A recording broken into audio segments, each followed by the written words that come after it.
नमस्कार. शासनच्या यूट्यूब चॅनलवर तुमचं खूप खूप स्वागत आहे. तर आताच्या घडीची सर्वात मोठी ब्रेकिंग न्यूज म्हणजे राज्य सरकारी कर्मचारी संदर्भात महत्त्वपूर्ण शासन निर्णय निर्गमित. त्या संदर्भात एपिसोडच्या माध्यमातून संपूर्ण अपडेट सविस्तरपणे पाहणार. त्याला सुरू करूया.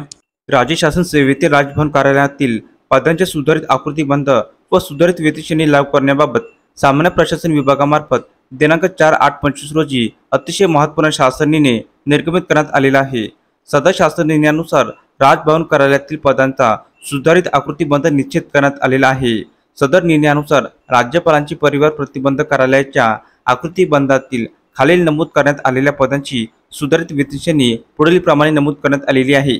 पदनाम आणि सुधारित वेतनश्रेणी: खाद्यपेय सहाय्यक S9 26,400 ते 83,600, गृहपाल S9 26,400 ते 83,600, सहाय्यक उद्यान पर्यवेक्षक S9 26,400 ते 83,600, गट सहाय्यक S5 18,000 ते 56,900 असे सुधारित वेतनश्रेणी दर आहे.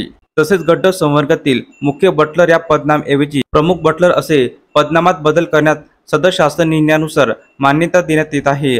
तर अशा प्रकारे राज्य सरकारी कर्मचारी संदर्भात अतिशय महत्त्वपूर्ण अपडेट या एपिसोडच्या माध्यमातून आपण पाहिली आहे. जर हा एपिसोड आपणास आवडला असेल तर चॅनलला नक्कीच सबस्क्राईब करा, लाईक करा, कमेंट करा आणि असेच नवीन नागरिकांसाठी शासनच्या यूट्यूब चॅनलला सबस्क्राईब करायला अजिबात विसरू नका. धन्यवाद.